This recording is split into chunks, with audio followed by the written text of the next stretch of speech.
too. We got a ball game again after that big-time strike. Big-time strike, and you are right. Don't go anywhere yet. This thing's not done. All right, now a big two-point conversion attempt still to come. This will be caught at about the 6. The two-point conversion. And he'll get into the end zone as the two-point conversion is successful. So a little under 50 seconds to go. Plenty of time if they can get this onside kick. And they've got it. They recovered it. But hang on now, though. There's a penalty flag down. Offense. A big mistake in that spot. You got to let it go, Tim. They didn't give themselves a chance. They had an opportunity, touched it first. Now they're in a really bad spot. They'll look to throw now on first down. And look at this. They get the turnover they needed. It's intercepted. Picked up by Alexander Johnson. And he will take this all the way down to the 38-yard line. You got the slim lead late and the football, so why are you throwing it there? Remember during the year when we asked one of the head coaches, if you're in this spot, why would you throw the ball? And he talked about trusting his quarterback and trusting his offense. Got a man, it's caught inside the 10. And he's across for the touchdown. And in the final minute, that should just about seal it. Wow, I know it's a never-say-never situation, but to me, that looks like that's the one that's going to finish them off. A score that puts them in front here late, but now you got to rally your kick team, don't you, and say the last thing we need is a big return.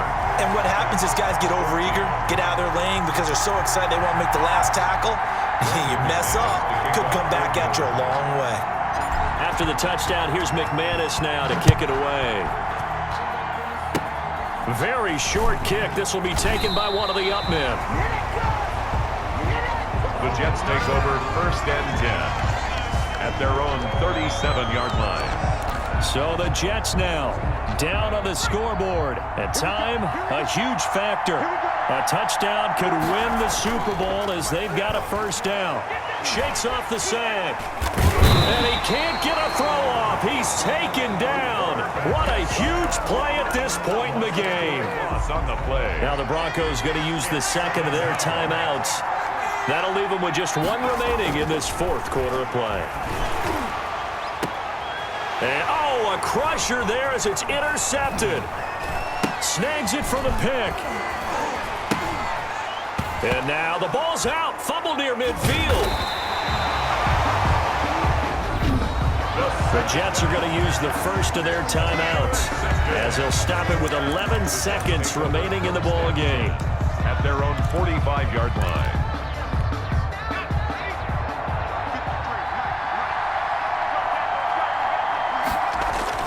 Back to throw.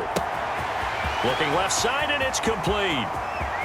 And he's across for the touchdown, and it's likely the game winner here in the closing stages. So for those of little faith, guess what?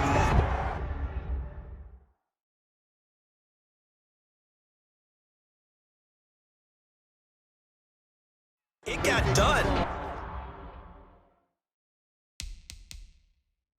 They now have the lead with that touchdown this late in the contest. I wonder if that was a play they were holding or a play that they just knew.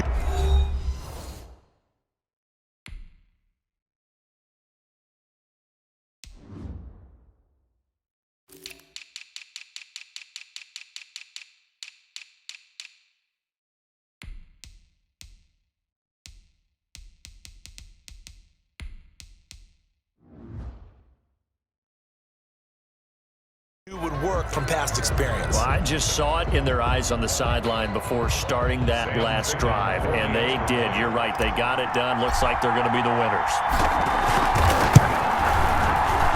He's got it, and this is indeed up to a 3-point lead.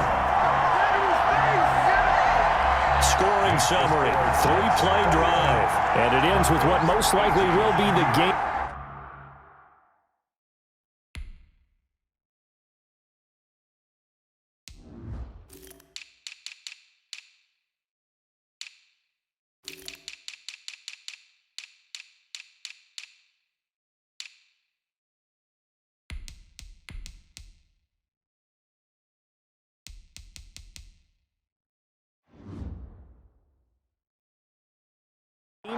touchdown.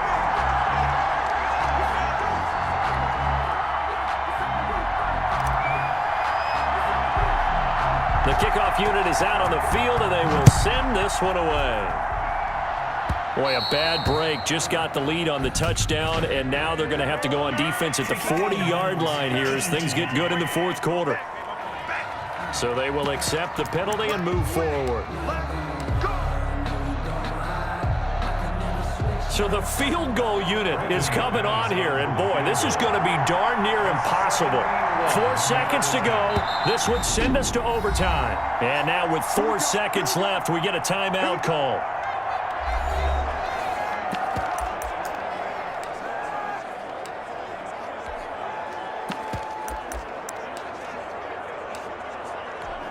And now comes the field goal unit on. And boy, this is asking an awful lot here. Maybe that's an understatement.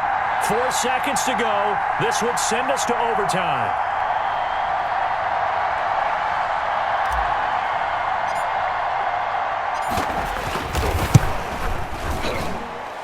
And his kick is right there. It's good, but hang on, a flag is down. Now, if it's on the defense, they might decline it and take the points. And we have free football. Overtime. Here we go, my friend. And the way this game played out. Overtime in a playoff game. Awesome setup. Remember, the rules the same as they would be in the regular season. That's exactly right, Brandon. Remember, the receiving team, if they score a touchdown, game is over. But if they kick a field goal or don't score, the other team gets a chance to get the football. They get a possession. If they go down and score, they win the football game at that point. If both teams kick field goals, we keep playing. If a defense scores, let's say the receiving team gets the ball, doesn't score, or they throw a pick six or fumble, gets picked up, the defense scores, game over. But here's the best part. In the regular season, only one period is played. We can call it a tie. Here, we're going to play until we have a winner. And now back out comes the offense. From the 32 now, here's 1st and 10. They control their own destiny here. They have the football in overtime. Obviously, a touchdown would win it. And I think teams around the league are still adjusting to the idea of going downfield, scoring a touchdown wins the game, because they were used to just going downfield and trying to get in field goal range to win a game. Still having to make that transition. Let's face it now, the ones who are doing it best know they need to go down, attack, put the ball in the end zone, and not leave it up to a field goal and give the other team. Under pressure, and he will go down. Sacked back at the 46. Von Miller, he was the one getting in there, able to wreak his usual havoc. And here the pressure from the outside linebacking spot. And normally when that happens and they're able to get home, that means the other guys on his team helped him out a lot. That they occupied people, they're allowed to be no less than a one-on-one situation, allows him to get home. So the OT clock hits 0, and we're still not done. We'll switch sides and need at least one more OT to decide it after this.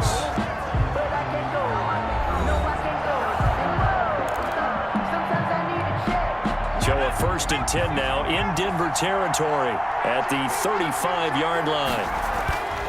They'll set up to throw. He's got Herndon, his tight end. And out of bounds all the way down at the 3. There goes an impressive 31-yard gain. He had one touchdown earlier, nearly a second one there.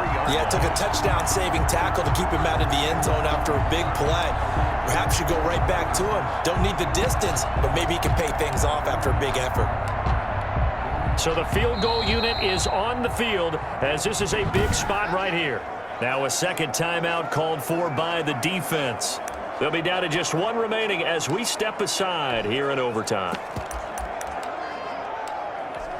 So here we go. Maybe the biggest kick of the game forthcoming. This to at least get them a lead here in overtime.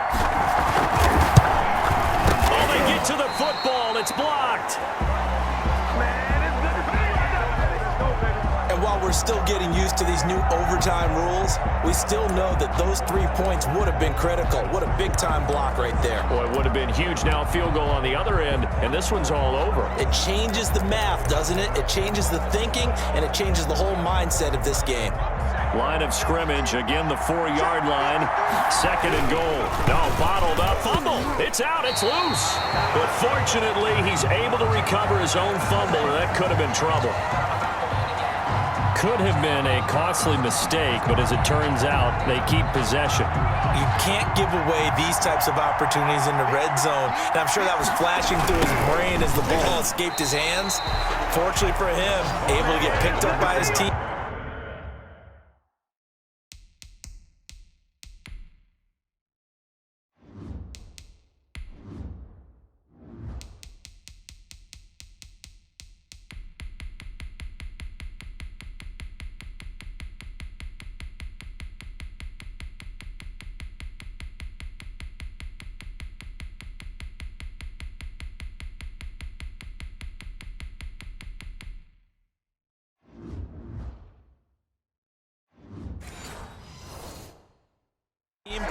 Fumble recovered. They still have an opportunity deep in the red zone. Loss of 7 yards. It's 4th and now with 6 seconds left in overtime, they're going to take a timeout.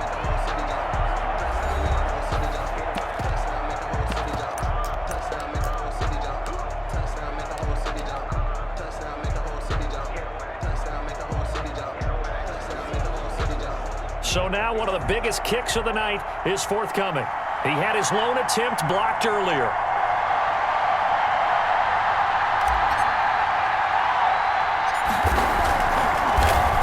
And that is a shame.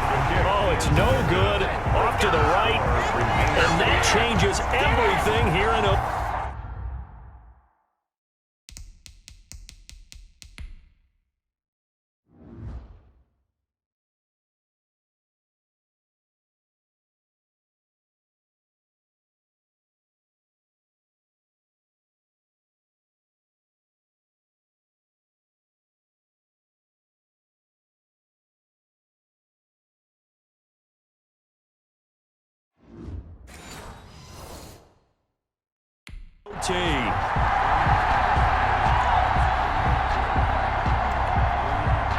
The Broncos onto the field.